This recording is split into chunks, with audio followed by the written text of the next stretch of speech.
Alors, le repas du Seigneur, nous allons aborder la question sur le plan spirituel.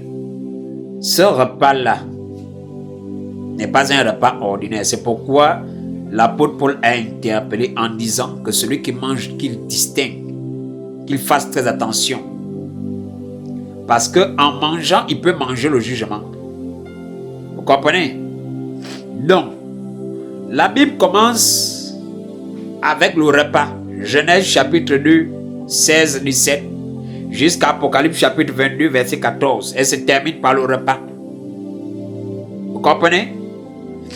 Maintenant, la Bible nous fait comprendre que Adam et Ève ont été aussi initiés par un repas. Ils avaient communié par le moyen du repas. Vous comprenez?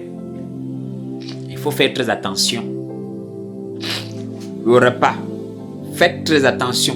La Bible déclare dans le livre de 1 Corinthiens, chapitre 10, verset 18, que celui qui mange ce qui a été déposé à l'autel de l'idole, il est en communion avec cet autel, donc il est aussi en communion avec les démons. C'est ça que l'apôtre Paul dit. Et que ce qu'on sacrifie, on le sacrifie à des démons, et celui qui mange de cela, il est en communion avec les démons. Vous comprenez? C'est très important.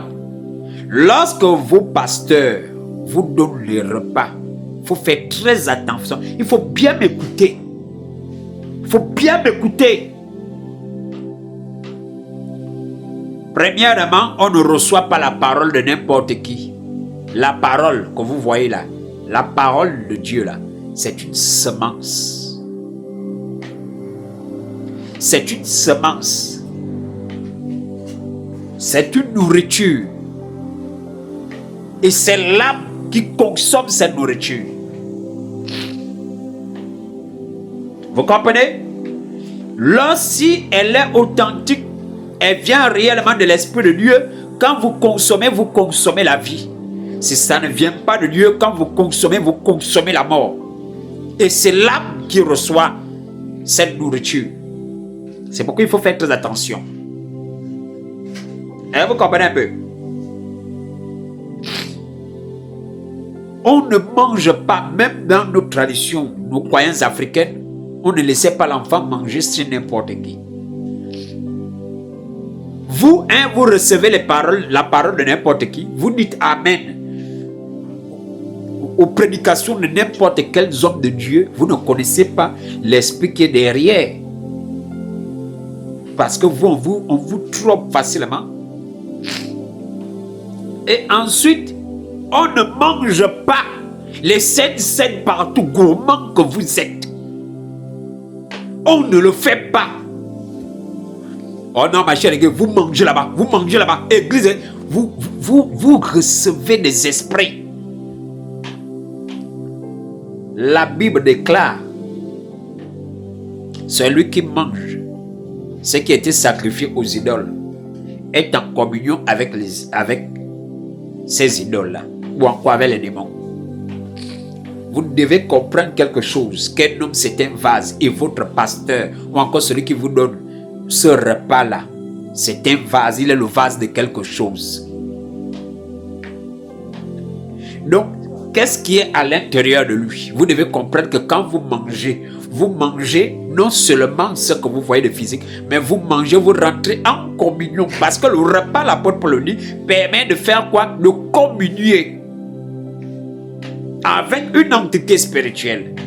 Or, celui qui vous donne le repas, il vous invite à faire quoi? À rentrer en communion, à fusionner précisément avec ce que lui il adore, le contenu qu'il possède. Si son contenu est maléfique, vous partez, vous allez fusionner avec son contenu. Donc, vous recevez la mort. Vous comprenez? Vous pouviez même avoir la grâce du Seigneur sur vous ou des choses. Vous comprenez un peu?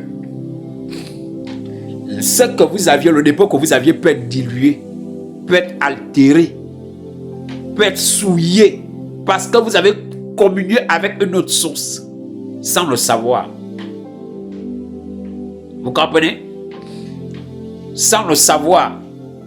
Il faut faire très attention. C'est un corps. On ne mange pas la Sainte Seine. Quand vous appartenez à une église, c'est dans cette église que vous devez manger le repas du Seigneur. Vous ne pouvez pas aller partout pour commencer à manger. Une église, c'est un corps. Vous partez, c'est vous qui avez, dans tous les corps, vous êtes. Vous communiez à gauche, vous communiez à droite, vous communiez à gauche, vous accumulez les esprits. Je vais rapidement lire un passage. Matthieu chapitre 23. Matthieu chapitre 23 à partir du verset 16. La Bible déclare que malheur à vous conducteurs aveugles. Malheur à vous conducteurs aveugles qui dites, si quelqu'un jure par le temple, ce n'est rien, mais si quelqu'un jure par l'or du temple, il est engagé. Insensé et aveugle, lequel est le plus grand, l'or ou le temple qui sanctifie l'or? Si quelqu'un, dites-vous encore, jure par l'autel, ce n'est rien, mais si quelqu'un jure par l'offrande qui est sur l'autel, il est engagé. Aveugle, lequel est le plus grand, l'offrande ou l'autel qui sanctifie l'offrande? Celui qui jure par l'autel, jure par l'autel et par tout ce qui est dessus. Il faut bien écouter. Hein? Celui qui jure par l'autel et par tout ce qui est dessus. Celui qui jure par le temple et par celui qui l'habite. Et celui qui jure par le ciel, jure par le trône de Dieu et par celui qui est assis. Qu'est-ce que cela voudrait dire? Lorsque vous prenez le repas du Seigneur chez vos pasteurs partout, vous papillonnez là, parce que vous êtes très gourmand là. Vous mangez le repas, vous mangez aussi ce qui est en lui. Vous fusionnez, il faut bien écouter. Celui qui jure sur l'autel, il jure aussi sur ce qui est posé sur l'autel. Celui qui jure sur le temple, il jure sur tout l'autel, le sacrifice qui est sur l'autel et sur celui qui habite dans ce temple. Et quand tu consommes aussi la Sainte Seine, tu reçois aussi et l'homme de Dieu là, et son dépôt et l'église, tu reçois tout. Alors vous comprenez un peu? C'est pourquoi faut faire très attention. Faut faire très attention. Quand vous êtes rentré dans une église, vous avez trouvé certains envers, certains machins partout là, parce que les francs-maçons sont remplis comme ça là dans l'église.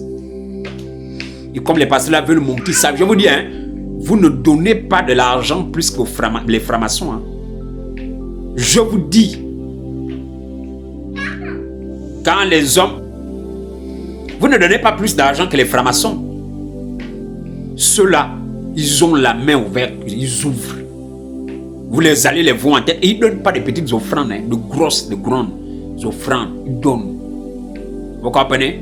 Quand vous avez déjà vu des signes, hein, c'est qu'ils sont en communion avec le pasteur. Ils sont en communion, où ils ont donné l'argent, où ils ont fait ceci, ils sont cela. Il y a eu les saintes scènes. C'est qu'ils ont communié, ils ont fusionné. Puis toi, tu pars là-bas, tu te mets à manger. Parce que non, tu es en quête de nous. Peut-être qu'en mangeant, je vais ressentir une sensation. Je vais ressentir. Continue de rechercher les sensations. Tu vas vite repasser. Très vite. Tu comprends? Et donc, quand on a compris ça, on comprend que par le repas, on initie dans nos croyances africaines, on le sait.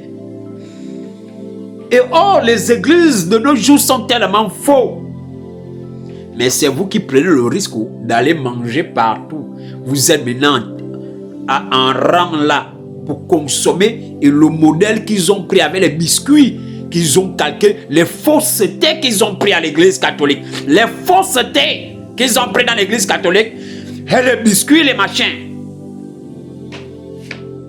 Vous êtes déjà là. Ça a été repris par ces églises qui se sont conformés. Alors ils ont imité leur grande.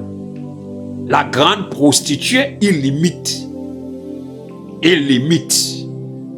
Ils font comme leur mère qui les a engendrés. Vous comprenez? Que Jésus-Christ vous vienne en aide. Sortez de là.